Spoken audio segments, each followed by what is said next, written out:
El Teisho de hoy es, podríamos decir, el último del Zazen-kai del año. Es interesante el planteamiento, porque intenta resumir o poder manifestar lo que creo que es importante para una buena práctica de la meditación Zen. Por otra parte, nosotros empezamos el Rohatsu dentro de 2 semanas, y el Rohatsu es el sesshin que en todos los centros del mundo se celebra, porque es el momento del 8 de diciembre que se conmemora la iluminación del Buda.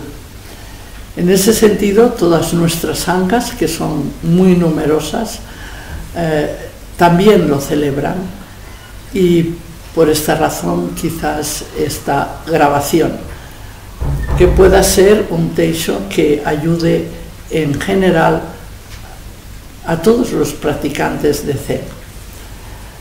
El primer punto que quiero tratar le he llamado abrir un espacio interior.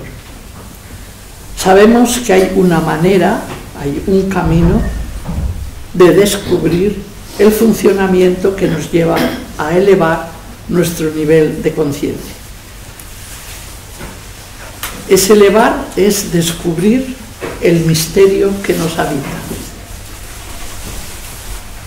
Ese misterio que no solo en nosotros, sino también habita en toda la realidad. Este camino pasa por la meditación y el silencio. Hemos de investigar nuestra motivación también. ¿Qué raíces tiene?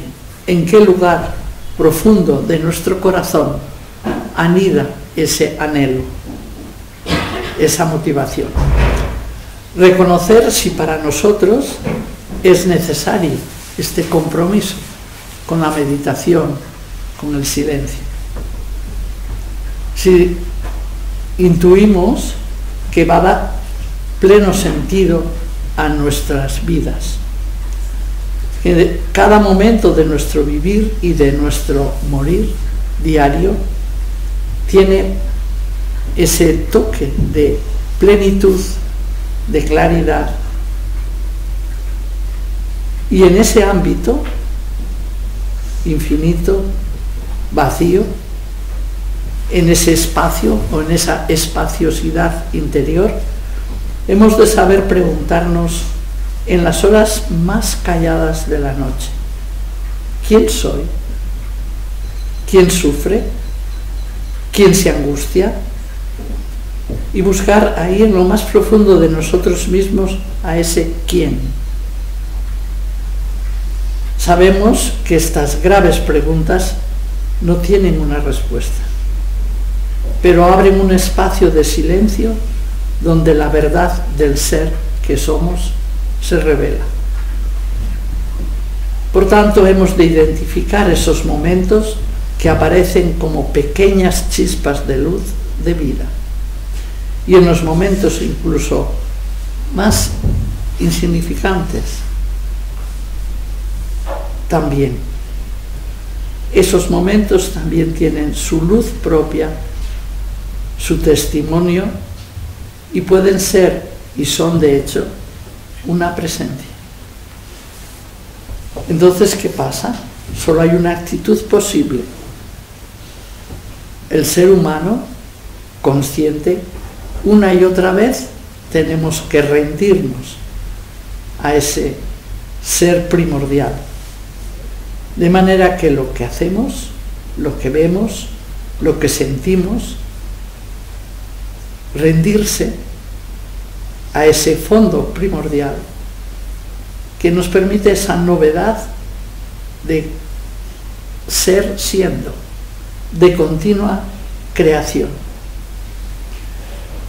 Es verdad que se necesita mucha madurez para aceptar y para trascender algunos de los momentos de nuestras vidas, nuestras tristezas, nuestros deseos, esos pensamientos que acuden a nuestra mente, el dolor, las carencias, la muerte, de sentir a la vez que hay una raíz de fe en ese fondo primordial, y cuando esa raíz de fe se instala en nosotros, en esos momentos algo bello emerge, una paz profunda, sincera, serena y a la vez sumisa a esa realidad que se instala en nuestro interior.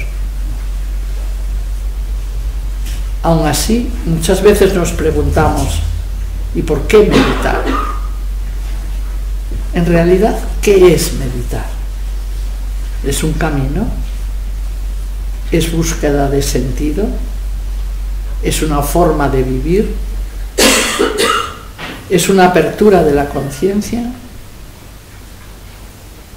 ¿Es la vía del conocimiento?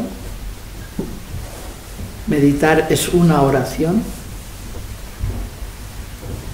Creo que seguramente es todo esto y algo más. Algo que emerge de la misma práctica realizada. Algo que emerge, por tanto, de la meditación misma y que se vuelve como un fuego misterioso y profundo en nosotros. También podemos definirla como camino, como el camino de conocimiento y de armonización de uno mismo en todos los niveles que configuran nuestra persona y nuestra vida.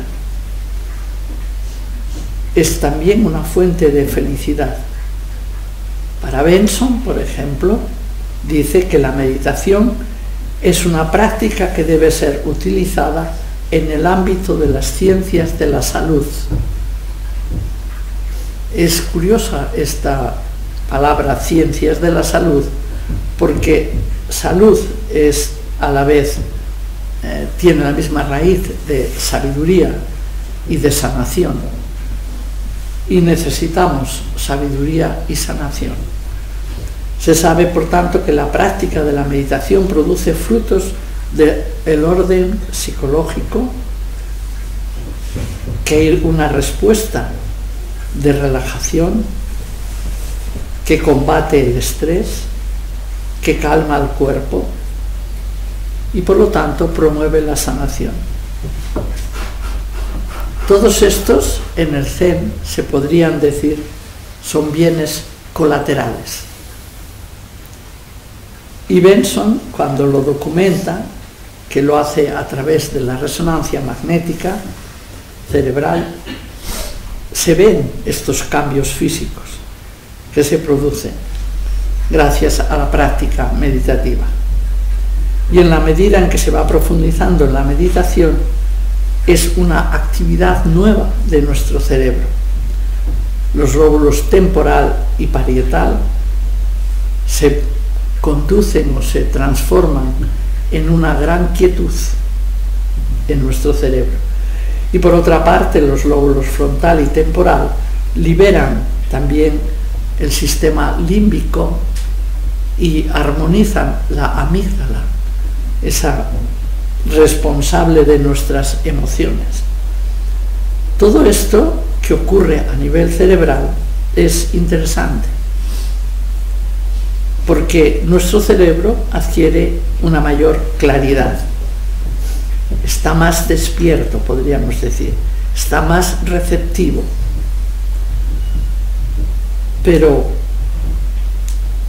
es para percibir algo que se trasciende a él mismo. Por eso los llamo bienes colaterales. Muchas investigaciones recientes, lo sabéis, en el campo de la neurociencia, nos advierten de la importancia que tiene la meditación para la salud, para armonizar nuestra psique, para equilibrar nuestros procesos mentales y emocionales. Pero la conciencia a la que apunta la meditación va mucho más allá de la biología, de los cambios en nuestro cerebro. Precisa un cuerpo equilibrado, receptivo, libre de tensiones. Si no, no se puede trascender. Para poder elevarse hacia esa realidad visible e invisible, necesita esa práctica meditativa bien realizada. En todas las tradiciones religiosas, históricamente lo podemos ver, se ha experimentado que la oración y la meditación son las creadoras de un campo energético nuevo y que hace posible la emergencia de la paz, la claridad, el amor. Estas son cualidades que revelan la salud del espíritu y que nos elevan a una mejor disposición para estar bien, para el bienestar físico también. La base de la meditación es la atención plena. Simplemente atentos, aprender esa simplicidad de una receptividad consciente momento a momento. Aprender a no emitir juicios, sino para integrar nuestra realidad física, nuestro cuerpo, nuestra mente, sentir que esos momentos en que todo está en armonía, cuerpo, mente y espíritu, entonces se experimenta una presencia o una conciencia totalmente unificada y libre. La práctica de la meditación ha de llevarnos hasta aquí. Permitir que el ser individual que somos se conecte conscientemente con la fuente primigenia de la vida. Es muy importante esta insight, esta inmersión, como si dijéramos. Esta conexión tiene además el poder de reducir o de hacer incluso desaparecer esa sensación que como ser humano tenemos de carencias o de miedo a la enfermedad, evidentemente, a la vejez, a la muerte. Pero en definitiva, el miedo acompaña todo cambio. Esta meditación, esta atención, reduce el apego, sobre todo el apego individualista, y en ese sentido disuelve ese yo separado con el que nos identificamos. La principal función de esta atención en la práctica de la meditación es clarificar nuestra naturaleza, hacer que nuestro ser se vuelva tan transparente que pervada en toda la realidad en la que vivimos, nos movemos y somos. Eso es el despertar el ser que somos. Podría decir en otro punto que la práctica es abrir un camino, un viaje a través de nosotros mismos, un viaje hasta llegar a nuestra casa. Hemos podido recorrer diversos parajes, paisajes muy diversos en nuestra existencia, lugares que han sido valles armoniosos, montañas de acceso difícil, momentos de descenso que nos han impresionado, incluso problematizado, y momentos placenteros pero no existe nada de todo esto que hemos vivido que esté fuera de la vida y por lo tanto pertenece también a ese ser que somos. No solo identificado con nuestro pequeño yo, que es una parte del ser que somos. La meditación, por tanto, consiste en conectarnos a través del silencio con ese espacio misterioso y profundo del ser. Poder sentir y experimentar esa apertura infinita que somos. Ese es el camino. Y este camino requiere una raíz de fe, una gran duda y una determinación inquebrantable. La gran fe no es creer en algo externo, no es creer en dogmas ni en principios, sino confiar profundamente en tu propia naturaleza búdica, en tu ser, esa naturaleza esencial que existe desde siempre y que espera ser reconocida. Según el maestro Dogen Zenji dice, donde hay una gran duda, también hay un gran despertar. Y este es el otro pilar del Zen. Si el primero es la raíz de fe, la gran fe, este segundo es esta gran duda, que no es una duda escéptica, sino una pregunta existencial que anida en el fondo de nuestro corazón y que nos dice, ¿cuál es tu verdadera naturaleza? ¿Existe solo lo que perciben tus sentidos?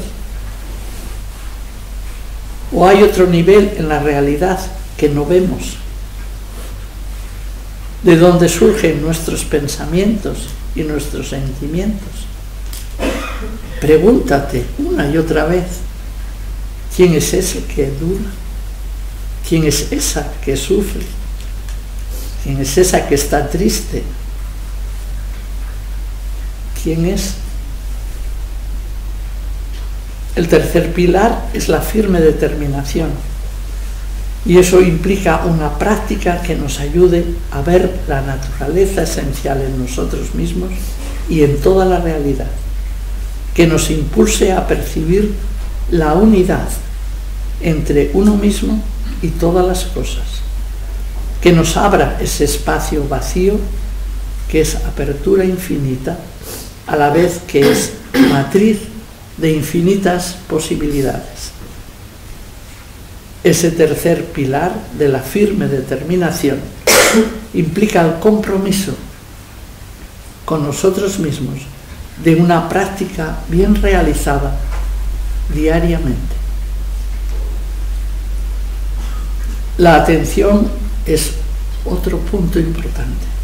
Es la luz en el camino. Y debemos procurar que todo, absolutamente todo, llegue a formar parte de nuestra práctica de la atención. Es decir, las diversas experiencias que nos proporcionan las sensaciones físicas, tanto de placer como de dolor. Las diferentes experiencias que nos proporcionan las emociones, tanto de felicidad como de tristeza, de depresión o de euforia.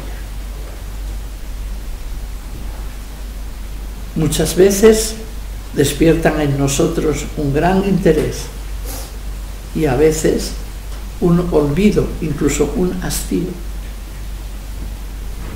porque son diferentes momentos e itinerarios, como las estaciones en que discurre nuestro viaje diario. Entonces nos preguntamos, ¿es posible que nos abramos a cada uno de esos estados y descubramos en ellos eso esencial que las hace posible? ¿Es posible que podamos llegar a ser conscientes de cada uno de ellos de un modo equilibrado y que empecemos a darnos cuenta de esa verdadera naturaleza que les hace posibles. Ese ver eso invisible en lo que estamos viendo. Hay un koan en la tradición zen, que todos conocéis, que explica la visita de un monje, que era el jefe del templo, del monasterio, a el maestro Baso. Un maestro muy reconocido, es un maestro de una gran actividad de transmitir el Dharma. Se sabe que tuvo más de 300 seguidores, pero Baso en este momento que le va a visitar está seriamente enfermo. El jefe del monasterio, delante de su cama, le pregunta: ¿cómo se encuentra, maestro? Y el maestro responde: Buda, cara de sol, Buda, cara de luna. Baso responde: Buda. Ese magnífico maestro despierto en la vida ha manifestado muchas veces ese resplandeciente como el sol, Buda, cara de sol. Ahora, al final de sus días, cerca de la muerte, con el cuerpo enfermo y seguramente dolorido, experimenta lo mismo. Su personalidad fuerte y clara sabe que ahora es también Buda, pero la luz es pálida, es la de la luna. Quizás es más esencial aún esta luz. Es la luz que permite completamente esa transparencia que ilumina. Se ha convertido en esa tenue y pálida y radiante luna, sin ninguna pátina de egocentrismo. Está enfermo, pero es Buda. Sigue manifestando su rostro original. No importa, cara de sol o cara de luna. Siempre es él mismo. Siempre será ese infinito y vacío. Esa manifestación de la esencia o de la naturaleza esencial que llamamos Buda. Cuando la luz del sol se extingue, cuando en nosotros la luz del sol se extingue, tiene que aparecer la luz de la luna. Finalmente, no son más que reflejos de la luz originaria del ser.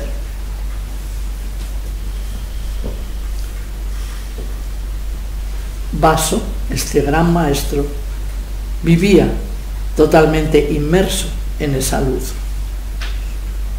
Y esta pequeña anécdota de la vida de Baso nos acerca en cierta manera a la verdad que somos cada uno de nosotros. Esa verdad que hemos de trabajar para poder experimentarla y que necesita esta práctica sincera de la atención y de la meditación, porque es ella la que nos acerca de forma clara a través de cada momento, sea de luz o de sombra, nos acerca a nosotros mismos. Esa atención es la que teje, podríamos decir en otra metáfora, unos hilos dorados que hacen posible el cosmos de nuestras vidas. Solo se trata de una única cosa, y esta es la propuesta de la meditación: despertar en nosotros mismos una atención de alta calidad, que podamos aprender tanto de los días del sol como de los de luna, de los que quisiéramos prolongar eternamente, como aquellos donde la oscuridad o la soledad nos amenazan, donde aparecen ciertas o diferentes formas de dolor o de inquietud. Esa verdad del ser que somos siempre está presente, siempre se manifiesta. Depende de nuestra atención que podamos captarla. Eso es captar la verdad de cada momento, en cualquiera de las circunstancias, ya que siempre es la verdadera naturaleza de nuestra existencia. Tal como dice el maestro Eckhart, eso que llamamos Dios, de eso no podemos separarnos ni tan solo en el instante de un parpadeo. Otro punto importante en este camino es la apertura al aquí y a la ahora. La práctica de la meditación también nos abre a este aquí y ahora. Cada momento es absoluto en sí mismo. Por eso no tiene nada que ver con el apego ni con el rechazo, sino que constituye un retorno constante al momento presente. Es un proceso de apertura continuada. Se nos presenta en cada momento, en cada instante. Lograr ese equilibrio de la mente en el que no hay apego ni rechazo es muy importante. Identificamos lo que es verdadero o lo que es falso. Es decir, tenemos capacidad de discernimiento, pero nos liberamos del apego porque él nos crea discriminación y por lo tanto dualismo. ¿Y cómo lo hacemos? Se hace posible estableciendo contacto con nuestro interior, con ese ámbito silencioso y profundo que es sabio. Es un contacto con un espacio que es abierto, esa espaciosidad que decía antes, esa apertura infinita, que allí, no solamente allí emerge la sabiduría, sino también la paz serena, la armonía, la intuición, esa gracia que nos hace responder correctamente a la vida, en el aquí y en el ahora, que por otra parte nos libera de la angustia o de la inquietud. ¿Cómo entramos en el aquí y en el ahora? Nuestra herramienta más fácil y más cercana es la respiración. La respiración consciente es el ancla más simple y que siempre tenemos disponible. Si la mente se distrae, vuelve suavemente a la respiración. Si la mente te habla y te muestra el apego o el rechazo, la aversión, conéctate con la respiración un momento. Entra en el presente aquí y ahora. Mira esos pensamientos y esos sentimientos que emergen. Identifícalos como nubes que pasan, pero no luches ni te identifiques. Observa, contempla. Realiza que eres una presencia aquí y ahora. Siente esa claridad sencilla, ese silencio interior.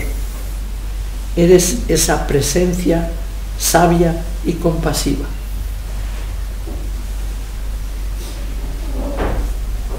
Esta práctica, que es la práctica que realizamos, el Zen, produce unos frutos y de ellos también hablamos,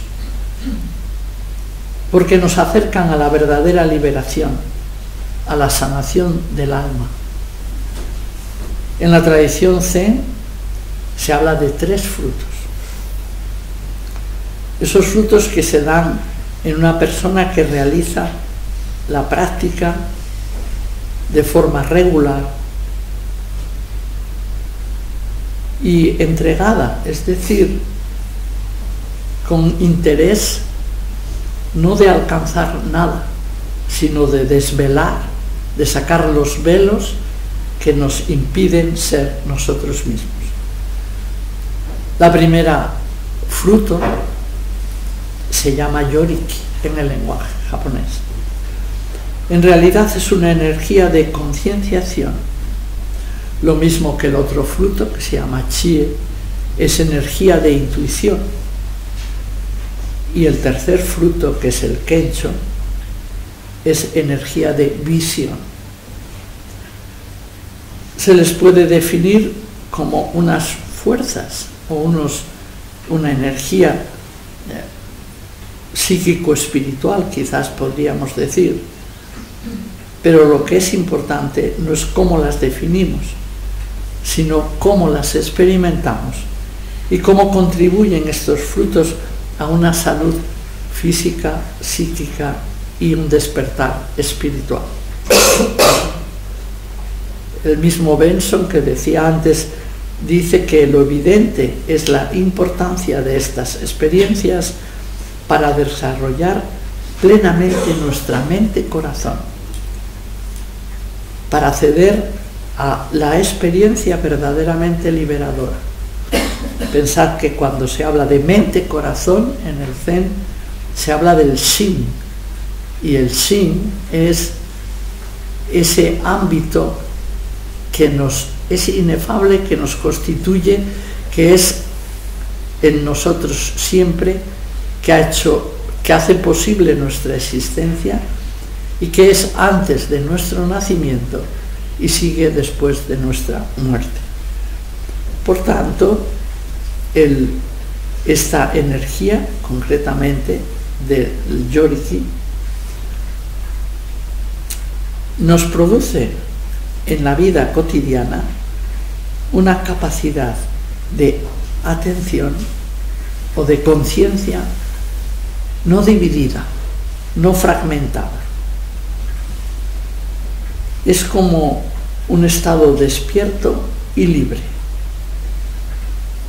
Y en momentos donde la fragilidad es grande, todos tenemos esos momentos, es importante disponer de un camino que nos dé esa capacidad de superar esa fragilidad, porque nos sentimos dueños de nuestros sentimientos y de poder entrar y permanecer, no solo entrar, en un espacio interior de tranquilidad profunda, de libertad interior, de equilibrio y de claridad. Esta energía, que se caracteriza así como una mayor conciencia, nos da una presencia, aparece de una forma como de testigo en nuestro interior, y además nos permite ver de forma mucho más clara la realidad tal cual es. Incluso podemos abrazar nuestra propia realidad interna, darnos cuenta de que hay elementos en nuestro interior que necesitan ser liberados, necesitan ser purificados, sombras que dificultan el vivir cotidiano. Causas y efectos, podríamos decir, que han influido en nuestra vida. Y esta conciencia despierta, que es el yoriki, es un proceso que se afianza en la medida en que meditamos, que potencia en nosotros la capacidad de atención de receptividad consciente y que nos libera del peso diario que llevamos y el que hemos adquirido en nuestra historia personal. Se suele decir que el Yoriki, esta energía, está completamente asociada a la práctica. Si practicas mucha meditación, tu energía de Yoriki crece. Si la olvidas, disminuye, llega incluso a desaparecer. Por otra parte, el camino hacia sí mismo no está libre de dukkha. Dukkha es dolor. Es una de las nobles verdades que el Buda explicó, la primera noble verdad. Todos los seres sufren dukkha. Dukkha es dolor físico, dolor psíquico, es carencia, es incompletitud. Dukkha tiene muchas manifestaciones como dolor. También el Yoriki nos ayuda a reconocer nuestras propias sombras, nuestras carencias e incompletitudes de la vida. Por tanto, esta energía ayuda a nuestra psicología. Necesitamos por esto aceptar estas sombras y saber que nuestra práctica, esa firme determinación, nos ayudará a liberarlas, a traspasar las barreras de nuestro pequeño yo, de nuestro ego, que nos va a dar una capacidad nueva de apaciguamiento, podríamos decir, de integración de esas sombras, de liberación de ese pequeño yo, para que nuestra mirada, nuestros sentidos se hagan transparentes a la realidad y para que nuestra percepción se vuelva clara. Esa es la sabiduría que nace de un corazón que se ha apaciguado. De ese modo, los pensamientos, las sombras, todo eso que nos impide vernos, se va disolviendo. Nuestra conciencia gana en profundidad y en amplitud. Nos volvemos cada vez más equilibrados y más armónicos. Ese es el primer fruto de la práctica, el Yoriki, y potencia esa capacidad de atención y de presencia. También nos ayuda a estar despiertos en el aquí y en el ahora. Nos ayuda a integrar todos esos elementos que configuran nuestra psicología y a veces nos dificultan. Y a la vez nos permite tocar ese ápice del alma, diría Teresa de Ávila, ese lugar profundo e íntimo, misterioso y sagrado de nosotros mismos. Una de las barreras que generalmente emerge en todos nosotros y que nos afecta no es solamente el dolor o la enfermedad o la muerte, sino nuestro mismo trabajo, nuestra misión y nuestro servicio en la vida. Y emerge esa duda o ese miedo, más que duda, porque a veces hemos de aceptar dar un paso más en nuestro servicio y en nuestra misión y en el sentido que tiene nuestra vida. Hay un escritor, Rudolf Otto, que tiene un libro que se titula El Otro, y cuando habla de este miedo, dice que es el miedo al vacío. Lo llama él el horror vacui. ¿Y por qué? Porque es un miedo que nace en nosotros en el mismo camino de profundización, porque llega un momento en que aparece como una especie de barrera, que es miedo, que nos impide mirar el ser que somos, ese ámbito que es infinito y sagrado. Es como que tenemos miedo a Dios, tenemos miedo al ser. Y sin embargo, esta energía de la que hablaba nos ayuda a esa presencia dinámica. Lo hace de forma organizada, digamos, o orgánica. No es una catarsis, pero es ir abriendo ese camino hacia el ser que somos. Porque es imposible saber quién soy si niego algo de lo que me pertenece. Es decir, he de abrazar lo que aparece, la sombra si es necesario. No importa, porque no somos sombras, aunque tengamos sombras. En definitiva, como dice Durkheim, la sombra no es otra cosa que la luz, pero hay algo que se interpone y crea la sombra. Esta energía de Yoriki nos ayuda a poder liberar ese algo que se interpone. La otra energía es el chi, es energía de intuición. Necesitamos esta energía de intuición y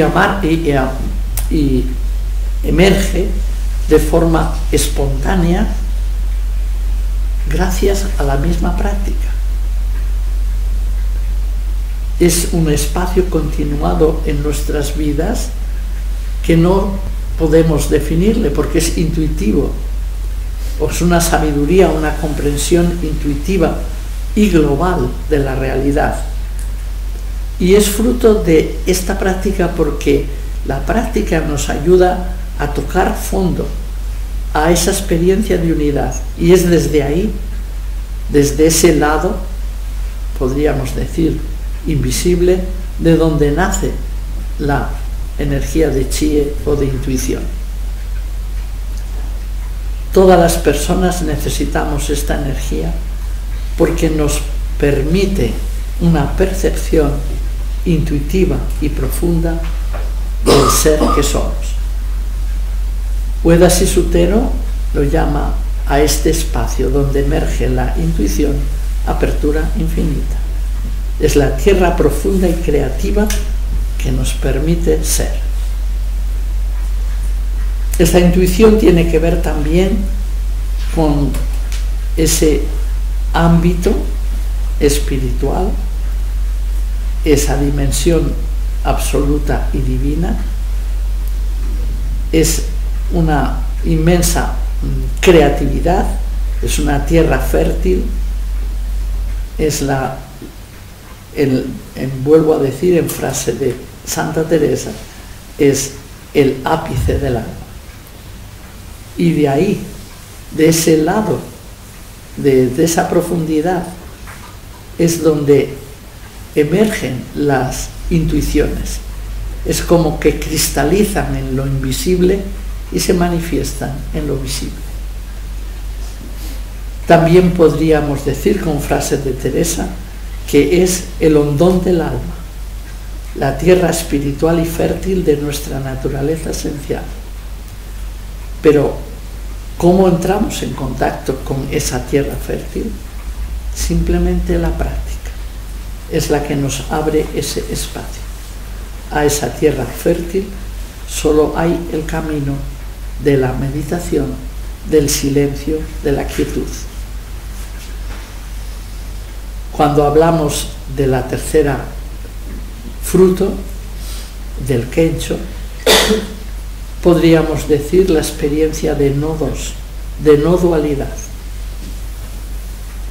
Experimentamos la unificación de la conciencia, ese lugar donde no hay dos, donde nos experimentamos en nosotros mismos y en cada cosa y en cada persona y en cada relación y en cada acontecimiento.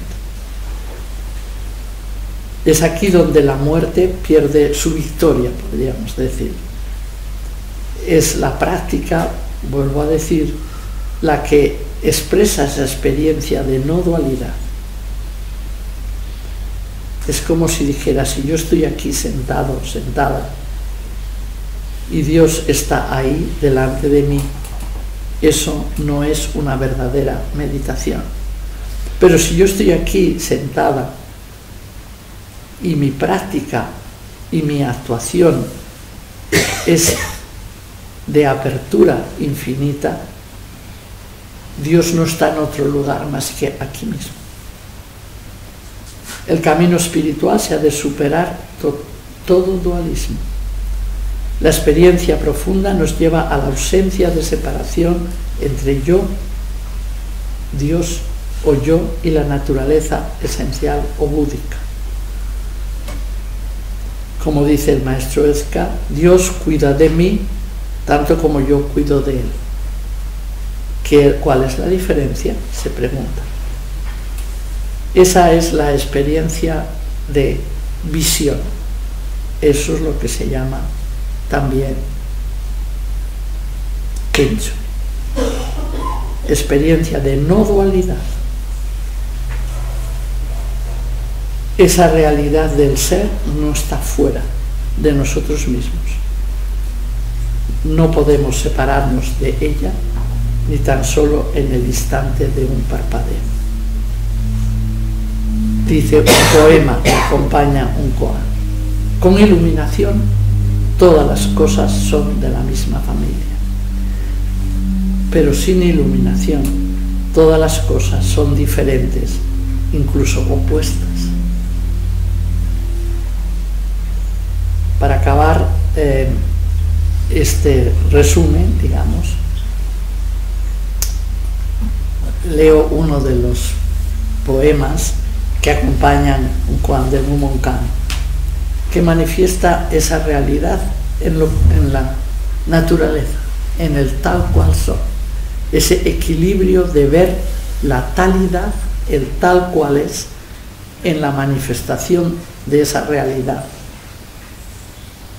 Dice el poema: las flores en primavera, la suave brisa en el verano, la luna clara del otoño, la nieve del invierno. Si tu mente está libre de vanas preocupaciones, esta estación, este momento es el más feliz para el ser humano.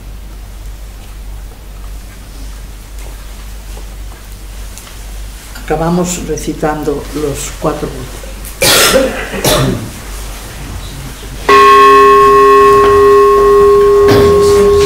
el César son inmutables,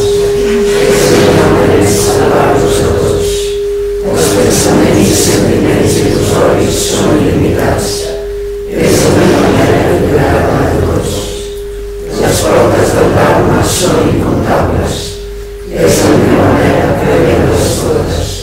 El camino de despertar no es igual. Es una manera solídico. Los hechos son innumerables.